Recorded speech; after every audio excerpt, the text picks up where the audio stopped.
सर्वकर्माणि मनसा संन्यासस्ते सुखं वशी नवद्वारे पुरे देहि नैव कुर्वन्न कारयन्। प्रिय दर्शकों नमस्कार, एक बार फिर से उपस्थित हूं आप सबके सामने सोमवार के कार्यक्रम में।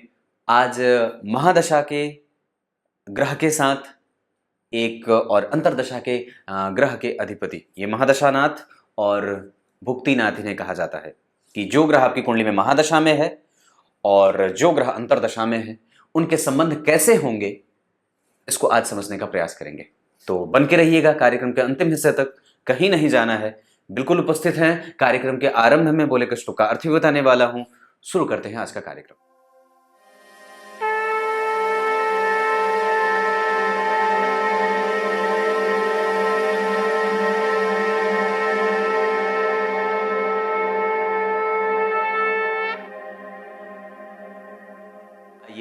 अब आपको सीधे विषय पे लेके आता हूं। बात यहां से शुरू होगी। कहां से?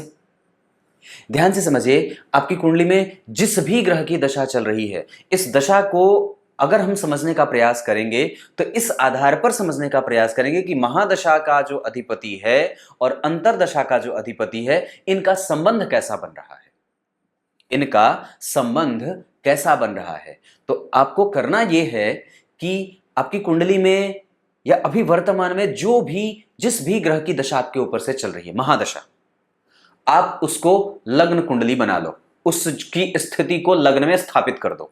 मान लीजिए आपकी कुंडली में यहां पे शनि बैठे हैं। अब वो चाहे जिस भी राशि में बैठे हों, आपको यहां से उठा करके उन्हें लग्न में रख लेना है। अब ध्यान से समझते जाइएगा कि कैसे ये बात बन रही है। या किसी भी ग्रह की बात करिए, जिस भी ग्रह की महादशा चल रही है, आप ये देख लो कि वो कुंडली में कहां बैठा है। जहां भी वो बैठा है उसे उठा करके आप उसे लग्न में बिठा दो। जैसे मान लो जो शनि यहां बैठे हैं, तो इन्हें आप जिस नंबर की राशि में यहां बैठे हैं, इन्हें आप यहां बिठा दो, वो अंक और वो ग्रह यहां लग्न में। अब वो दशा वर्ष हो जाएगा। अब उसके बाद जैसे अब शनि के आगे जो ग्रह बैठा है उसे यहां बिठा दीजिए, उसे तीसरे जो राशि बन रही है उसे यहां बिठा दीजिए। मतलब उस ग्रह को लग्न बना लेना है। वही महादशानाथ का जो अधिपति है, जो ग्रह महादशा में है, आपने उसको लग्न में स्थापित किया। बाकी के ग्रहों को यथावत जैसे वो बैठे हैं वैसे वैसे बिठा दिया। और अंतरदशा का जो ग्रह है, अब उसको देख लीजिए कि वो आपकी कुंडली में कहां बैठा है। तो मान लीजिए आपकी कुंडली में अंतरदशा का ग्रह यहां बैठा। जो ग्रह अंतरदशा में है वो मान लीजिए महादशा वाला ग्रह यहां बैठ गया, अंतरदशा का ग्रह यहां बैठ गया। अब दूसरी बात क्या देखनी है? दूसरी बात में यह देखनी है कि जिस ग्रह को आपने महादशा के रूप में लग्न में बिठा के रखा है, ध्यान से समझिए, इधर देखिए, मैं आप ही से बात कर रहा हूं। महादशा के अधिपति को लग्न में बिठाने के बाद अब आपको यह देखना है कि उस पे कितने शुभ ग्रहों का असर है। अब कोई शुभ ग्रह यहां से और बैठ के देख ले, कोई शुभ ग्रह यहां से बैठ करके या कहीं से भी बैठ करके। अब मंगल यहां पे तो शुभ ग्रह होंगे नहीं, चौथी दृष्टि मंगल की होती है। तो मान लीजिए एक और शुभ ग्रह यहां से बैठ करके देख लिया, कोई एक शुभ ग्रह यहां से बैठ करके देख लिया, कोई एक शुभ ग्रह यहां से बैठ करके मैंने बताया देख लिया। ये दूसरे नंबर पे आपको देखना है। जितना अधिक शुभ ग्रह का प्रभाव उस राशि पे या उस लग्न पे पड़ेगा, उस ग्रह पे, जो ग्रह महादशा में है, आपने उसे लग्न में बिठाया।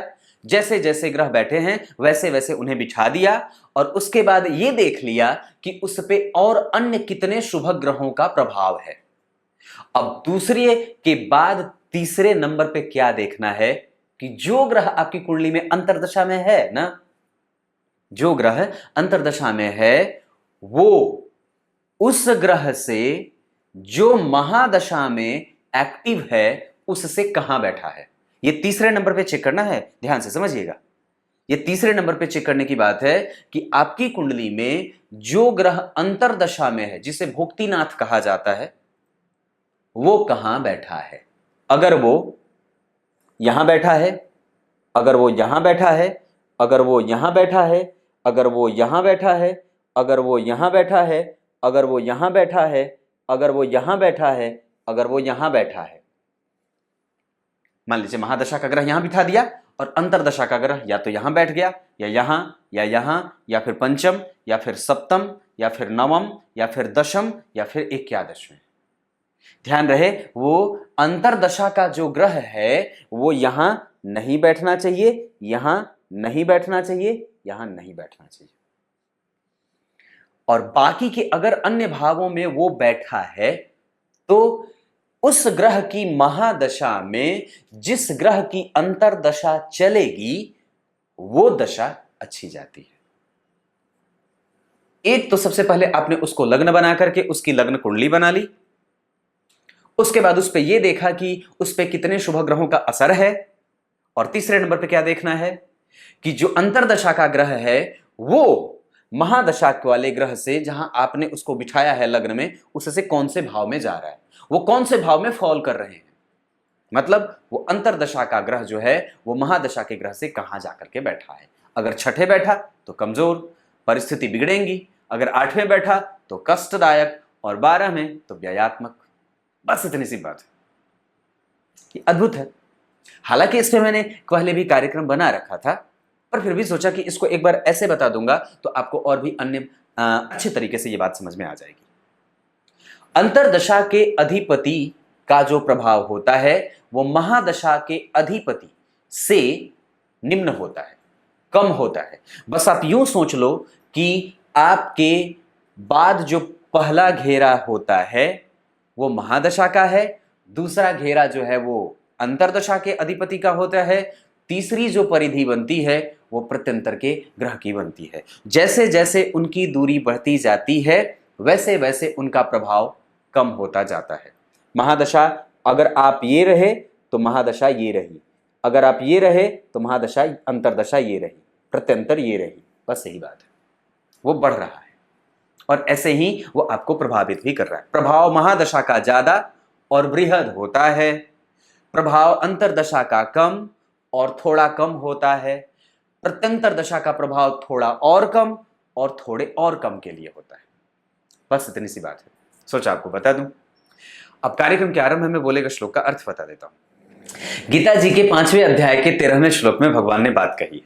क्या कही है बताता हूं। दुनिया के आधे संबंध तो इसी मामले में पीछे और टूट जाते हैं। मैंने तो उसे जी भर के प्रेम किया था, मैंने तो उसे बुलाया था, मैंने तो उसे पूछा था, पर वो न तो आया, न मुझे ढूंढा और न मुझसे बात करी। और यही आपके अस्वस्थ होने का प्रमाण और परिचायक है। आपने ऐसा सोचा ही क्यों? हो सकता है आपने जिससे संबंध बनाने का प्रयास किया था, हो सकता है आपने जिससे प्रेम किया था, हो सकता है जिससे आपने कुछ अपेक्षा रखी थी वो स्वतंत्र है और वो स्वस्थ है, पर आप ही अस्वस्थ हो।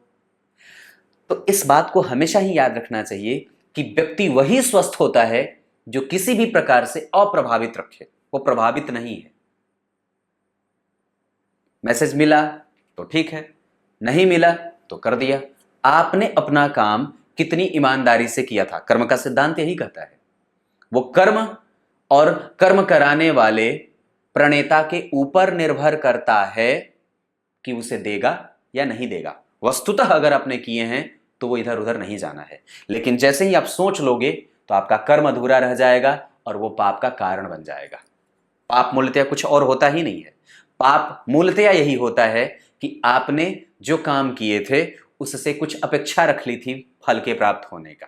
और इस श्लोक का तो यही अर्थ है कि जिसने संपूर्ण प्रकार से अपने इंद्रियों को वश में रख करके कर्म को सिद्धांत के रूप में अपना लिया है या कर्म के सिद्धांत को फॉलो किया है या माना है, वही वास्तव में कर्मयोगी है। अब यहां से भगवान ने अर्जुन को सांख्य योग के बारे में चर्चा गहराई से करने का प्रयास किया है। अब यहां से हम आगे बढ़ेंगे कल।